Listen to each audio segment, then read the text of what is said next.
Men's hockey's gearing up for a postseason run, while the women's wrapped up the 2018-2019 season. The softball and baseball teams are rolling this season. And we have national champions coming back to St. Cloud. Husky Mag starts right now.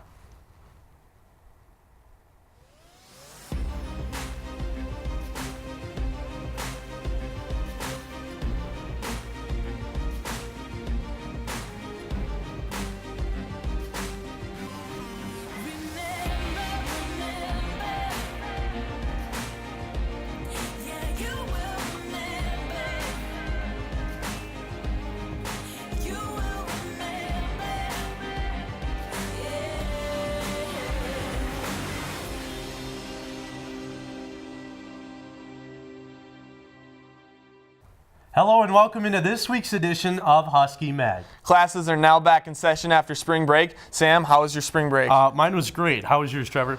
Mine was great as well, but the highlight of my spring break was that Duluth sweep this past weekend. And that you mentioned it, let's hop right into Husky Mag and start with hockey, because we'll begin on the ice as the #1 team in the country welcome in-state rival and #3 ranked University of Minnesota Duluth to town. Huskies looking to remain perfect on home ice this season, and only the Bulldogs would stand in the way. Things got going early in the first period as Patrick Newell would score a goal. The Huskies were, or not the Huskies, the Bulldogs, I should say, would answer early as Jaden Miller would rifle one by David Rennick for the goal. Things were quiet for the next couple of minutes in the first period, but freshman Micah Miller would make a bang and capitalize on a Bulldogs blunder as he would take a missed pass all the way the length of the ice with Perunovic on his back pocket, and he'll finish with a beautiful one-handed tuck. Bulldogs would answer late in the first period as they tie the game up at 2 with the goal by freshman Noah Cates, the native of Stillwater, Minnesota. We were deadlocked all throughout the second period. Nick Perbix got a goal to put the Huskies up by 1 to start the third, but then Riley Tufte and the Bulldogs answered to tie it up at 3, and that's how we would end regulation and go into overtime. Early in overtime, we see a legal contact to the head from Jackson Cates on the Bulldogs, and that would go into review because they weren't sure if that would be a 5-minute major or not, and they would declare it would be, and you can't let the Huskies go into overtime with the power play, and they made the Bulldogs play as here's a centering pass over to Nick Perbix, the freshman, and he'll tap one home to get the Huskies the win to beat #3 ranked in-state rival University of Minnesota Duluth. Hunter Shepard was in net for the Bulldogs. He finished with 25 saves. David Rennick was in net for the Huskies. He also finished with 25 saves as the Huskies win this one in overtime 4-3. Now to Saturday's action as they would display a different story, but the same outcome as Duluth would get on the board first off the stick of Jackson Cates to put the Bulldogs up 1-0. It would stay the same going into the second period as Riley Tufte would put the Bulldogs up to a scary 2-0 lead from the right corner unassisted. We would then see what seemed to be a totally different Huskies team from the first part of the game as the Huskies would go on the power play and Jack Ashawn would slap a bullet towards the front of the net and it would be tipped in by true freshman Nolan Walker for his 7th goal of the season to put the Huskies on the board with 16 minutes left in the second. Huskies were not done. In the second, though, as the Huskies would go on another power play as Paling would take a shot right into the goalie's pads and then would be shoved in by Brodzinski to tie the game 2-2. Going into the third period now, it was starting to get very loud in the Herb Brooks National Hockey Center as the Huskies would take their first lead of the game off the stick of Jack Ashawn with 13 minutes left to go. The Huskies then tried to protect their lead and did so almost the rest of the game, but the Bulldogs would not leave the Herb without a fight as Jaden Miller would fire a long one past the shoulder of Jeff Smith to tie the game with 3 minutes remaining in regulation. The Huskies would not settle for another overtime, though, as Sam Henches would full out battle Shepard in front of the net for the game-winning goal, but Henches would not be denied as he would slither it in, give the Huskies the lead with 1 minute left. Huskies would fend the Bulldogs off the rest of the way to complete the sweep as Brodzinski and Ashawn would lead the way with 1 goal and 1 assist, and captain Jimmy Scholl also came up huge with 3 assists.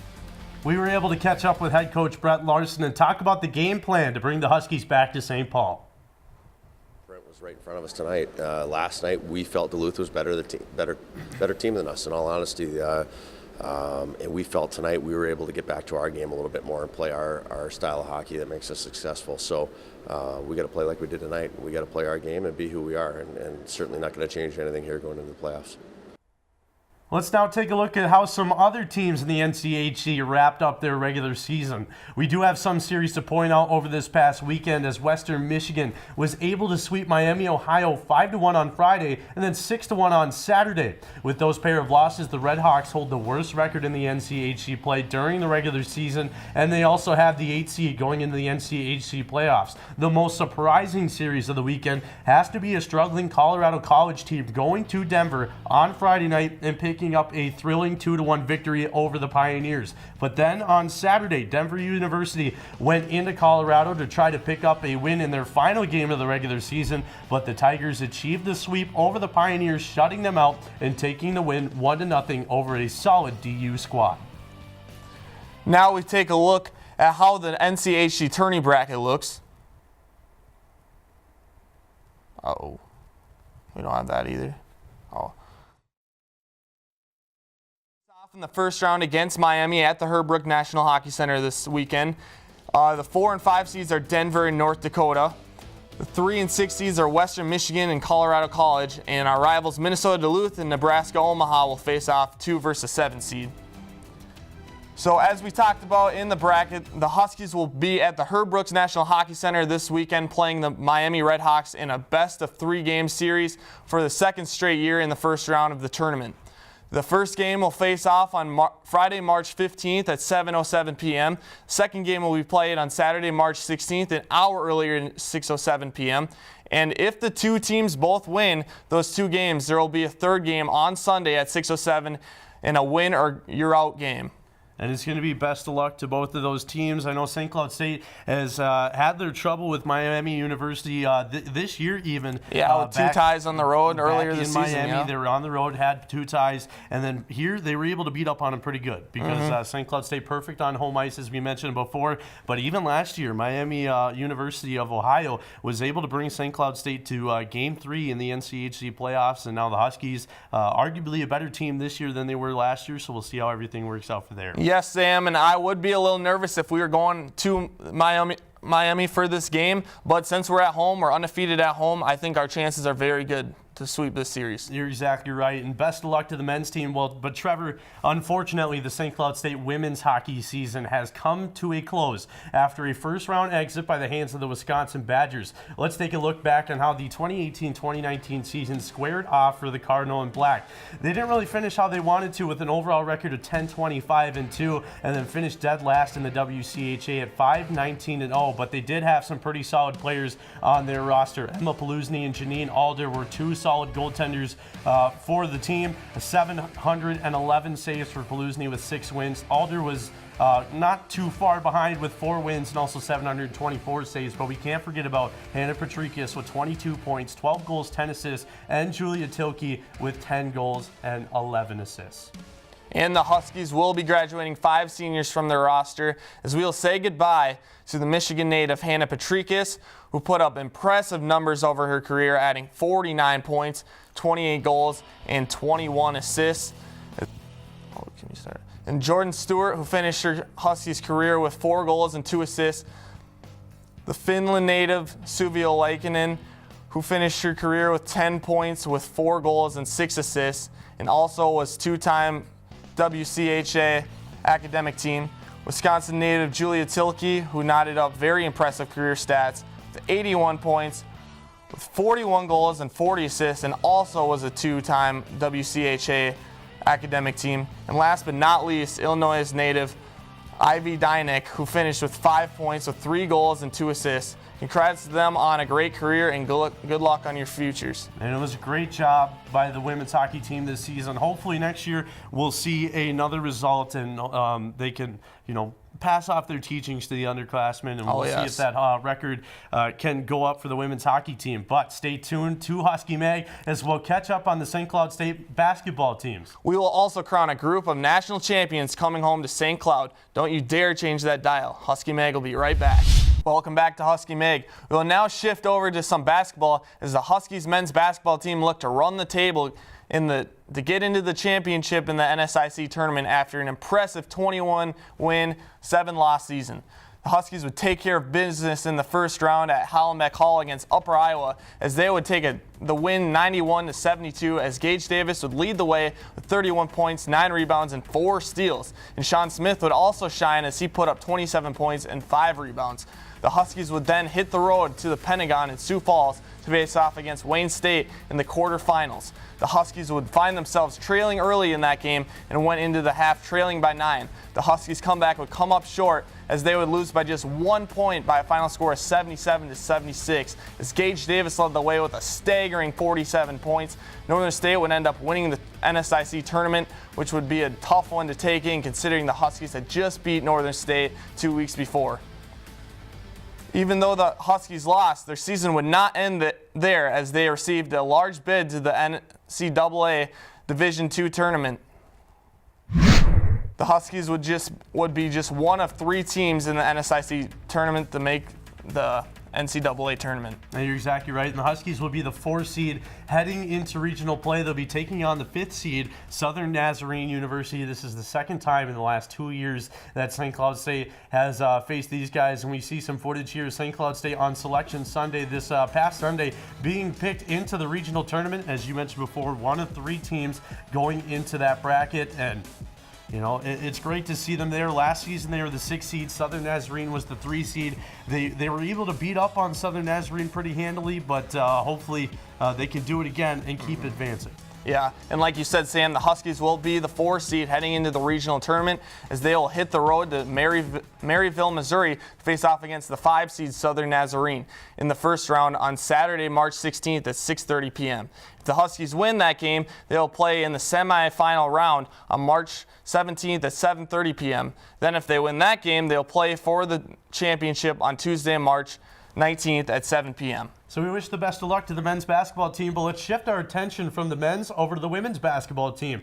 They also squared off in the NSIC tournament, and they were able to take their first game and get a at-home advantage, picking up the 4 seed to wrap up the NSIC regular season. They were going to go up against the 5 seed in the South, MSU Mankato, and they were able to pick up a win. The first time the women's team was able to pick up a win for the first time in the last 4 years to make it to the Pentagon in Sioux Falls. Just a great job by them. They would reach the Pentagon in Sioux Falls, and then they would play an unsuspecting number 8 seed in the North, Bemidji State University, as they knocked off Concordia St. Paul in Concordia St. Paul in the first round of that game. And you know, it was just a really interesting way to see how that one set up. But you know, and love to see the upsets in the tournament too. Absolutely love to see it. But Bemidji State would end right there. St. Cloud State would trample over Bemidji State's run. They would meet the University of Minnesota Duluth in the semifinal game, and then they would take a loss there. UMD's had St. Cloud State numbers the whole time, but the good news is UMD went on the rest of the tournament and won the whole thing. They beat MSU Moorhead, and just like that, you know, tough way to see the season end out for Coach Lori Fish and the women's basketball team, but what can you do? They finished the regular season 19-10, a really good overall impressive record. They finished pretty solid in NSIC play as well, picking up the 4 seed, and then they were dominant at home in Hollenbeck Hall, 11-3 record in the regular season. Just a great job by them. Some leading scores for them coming off the bench. Mally Doucette averaged a little over 12 points a game to become the leading scorer on the team, which was great to see the redshirt senior really stepping up and doing a great job. Then we also saw Tori Warts, the sophomore out of Hutchinson, Minnesota, averaged 12 points a game. She scored 40 as well against Bemidji State earlier in the regular season. So it's just a great job by them to round out the regular season, make it over to the Pentagon in Sioux Falls for the NSIC tournament for the first time in the last 4 years. Unfortunately, we didn't see the result that they wanted to. But with the season coming to a close, that means there are a couple of seniors graduating from the roster as well. St. Cloud State will have 2 of them graduating from this team's roster, and we'll start it off with Mally Doucette from Colfax, Wisconsin. As we mentioned before, came off the bench this season to lead the team in points per game with 12.3. That got her ranked 20th on the scoring list in the NSIC, and with her performance this season, coming off the bench, leading the team in points per game, that's the 2nd time in her career she's been able to do that. She did that last year as well. And let's not forget, she won the NSIC she was named 2, as I should say, the NSIC All-Academic Team in 2016 2017 as well. But we can't forget about starting point guard Mackenzie Uter, the native out of Howard Lake, Minnesota. She did a great job this season. Well, didn't average that many points, just sitting at 3 points a game. But hey, nothing wrong with that. And she was the starting point guard for the team, was a great job defensively. She did have some knee problems towards the end of the season, but was able to make it back for NSIC play. She led the team in assists with a total of 81, and that's 3.1 per game, which got her ranked in the top 20 in the NSIC as well. 70% free throw shooter in 2018-2019. Great job. She had a career high this season of 10 points against Minnesota State as well. So just a great job by the women's basketball team. Hopefully they can keep it up and do an even better job next year. Well, Sam, it all came down to the NCAA Division II Championship this past weekend in Cleveland, Ohio for the Huskies men's wrestling team. As we take a look at the individual results, Brett Velasquez finished 4th in the 125 weight class. We have in the 133 weight class, Garrett Voss finishing 6th place. In the 149 weight class, James Pileski finishing 4th place. In the 157 weight class, we have Jake Barskowski, 3rd place. In the 165 weight class, Devin Fitzpatrick getting 6th place. The 174 weight class, Colton Eichens, 4th place. And in the 197 weight class, Vince Dietz, 2nd place.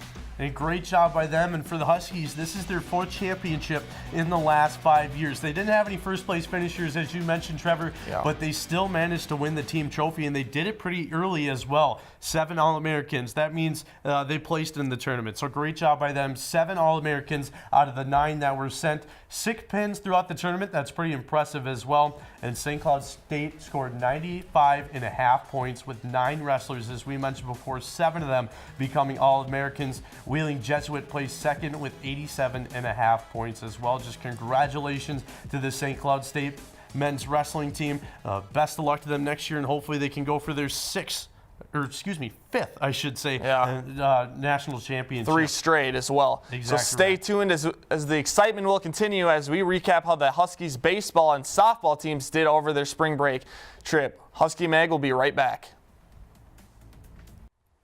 The number 11 ranked baseball team in the country packed up their bags and headed south to Arizona over spring break to compete in the Tucson Invitational. And the Huskies made their name known in dominant fashion, going 7-1 over the past week. During the span in Tucson, they went up against teams across the country and some in the NSIC as well. Their first NSIC matchup was against the University of Concordia St. Paul, and SESU took that one convincingly by a score of 15-6. They weren't done because the next day they put up 17 runs on Bemidji State. And then the next day, they beat up on Southwest Minnesota State 12-2. A couple hours later, they took down Minot State 4-1.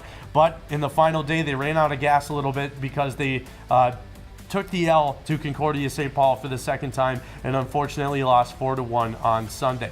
Nonetheless, it was a great week for the men on the diamond and a fantastic week for Lenny Walker. The Arizona native tore up his home state with a .531 batting average over the week, adding 5 doubles, a grand slam to his name, and also picked up this week's NSIC Player of the Week. Let's not forget about this dominating week in the books for the Huskies as they jumped to number 6 in the national polls and are now 12-2 on the season. You just keep on climbing, Sam. They keep on climbing. Going, and they'll have a chance to keep on going because coming up next for the number 6 ranked Huskies, they'll travel to NSIC rival MSU Mankato to take on a 5-game series. Not in Mankato. They're actually going to try to play this game either in Iowa or in Kansas. So keep your eyes to social media. Times will be determined, and the destination will be determined as well. For SCSU, the number 6 ranked team in the country versus NSIC rival MSU Mankato, the Mavericks. Well, the softball team would head the opposite direction over spring break as they would face off in the spring games in Clearmont, Florida. The Lady Huskies would play 12 different teams in the 6 days, going 10-2 in the stretch with impressive shutout wins over Mercyhurst University, Northwood University, Nyack College, and Ferris State University. Huskies would also put up an impressive offensive performance, putting up 20 runs to the University of Science's 6 runs. Huskies' 2 losses would come in close defensive games against Gannon University and Jefferson by a score of 2-1 in both games.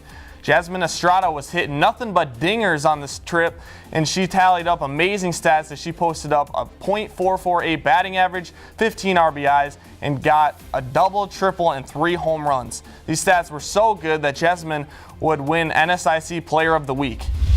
Jasmine and the Huskies will be back in action in 2 weeks as they will be heading to Missouri for the Missouri Western Invite. They will play 5 games on the trip with Missouri Western State University and Washburn University on Friday, March 22nd, Pittsburgh State University and University of Central Missouri on Saturday, March 23rd, and they will wrap up the invite as they face off against Emporia State University on Sunday, March 24th. Let's not forget about the women's tennis team. They were in action for St. Cloud State University, and they were able to pick up 3 wins out of their potential 4 in their past couple of meets. They were able to beat Oneida 6-1, and then they went on to play Seton Hill, won that match 4-3, played Southern Indiana, and then won that one 5-2, and then they took an L to Missouri Western 6-1. But just overall a great weekend for the women's tennis team from St. Cloud State. Oh yes, and up next for the Huskies tennis team, they'll take a short little drive over to our neighbors, College of St. Benedict, to take on the Blazers. This event will be held on Friday, March 15th, starting at 5:30 p.m. Well, coming up next on Husky Mag, we will wrap up the show with Leader of the Pack and Blizzard's Best. So stick around because Husky Mag will wrap up after this. Make sure to follow us on Twitter at UTVS_Husky Mag for everything Husky sports, from in-game updates to breaking news from all of St. Cloud State athletics. Well, let's now take a look into this week's Leader of the Pack, and we're going to name this league's Leader of the Pack to Jasmine Estrada from the SESU softball team. Estrada absolutely tore up the spring games, as you mentioned, Trevor, down in Florida. Estrada was on a force offensively throughout the 12 games, going 13 for 29 at the plate over the week with a .448 batting average. The first-year stud tallied 15 RBIs in 10 games as well, 5 of them coming against the University of Sciences, where the Huskies won 20-6. Jasmine also racked up a double, a triple, and 3 home runs throughout her domination in Florida.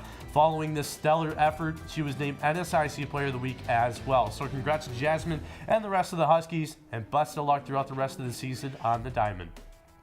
Now it's time for Blizzard's Best, and we'll start it off at number 3, and this is coming from the men's hockey game on Saturday. Jeff Smith scrambling against the Bulldogs and comes up with a beautiful save to keep UMD off the scoreboard, and just a great job by the senior on senior night to keep UMD off the scoreboard. And the Huskies, as we mentioned before, would take this one 4-3 Saturday night to wrap up the season with a win. And we're going to show another play for Saturday, and it happened to be the game winner, as Sam Henches will not be denied at the goal as he keeps hitting it in until it gets in there with a minute left in regulation. Just a super fantastic goal, and a great job by the freshman Sam Henches to pound it home to grab the win for St. Cloud State on Saturday. And as you mentioned, it was an all-around team victory. As we saw in the last play, Jeff Smith was doing great in goal, and just a great job by the freshman to secure the win on senior night. But our number 1 play of the week is the freshman Micah Miller, the freshman who's just doing great this week. Micah Miller capitalizes on a Bulldog blunder, takes it all the way down the ice. Perunovic for the Bulldogs is in his back pocket, but Micah Miller makes an absolutely great, beautiful deke and finishes with the one-hand tuck. And that would put the Huskies up by 1 on Friday night, and eventually the Huskies would win that game 4-3 in overtime on Friday as well, thanks to another freshman, Nick Pervik, scoring in overtime. Yeah, and not a surprise to see all 3 players plays of the week being that series. That series was absolutely amazing. Adrenaline was rushing high, definitely, in the Herb. And with those wins, as we mentioned before, St. Cloud State will take on the University of Miami, Ohio this weekend at the Herb Brooks National Hockey Center, and there's a lot on the line. Winner goes to the Frozen Face-Off at the XL Energy Center in St. Paul. So come back next week, and we'll let you know how everything goes, and a lot more throughout Husky Athletics as well. And also the regional tournament for basketball. That will be very big as well. Absolutely right. And, well, that wraps up another exciting episode of Husky Mag. So be sure to join us same time, same place next week. Stay classy, Husky fans.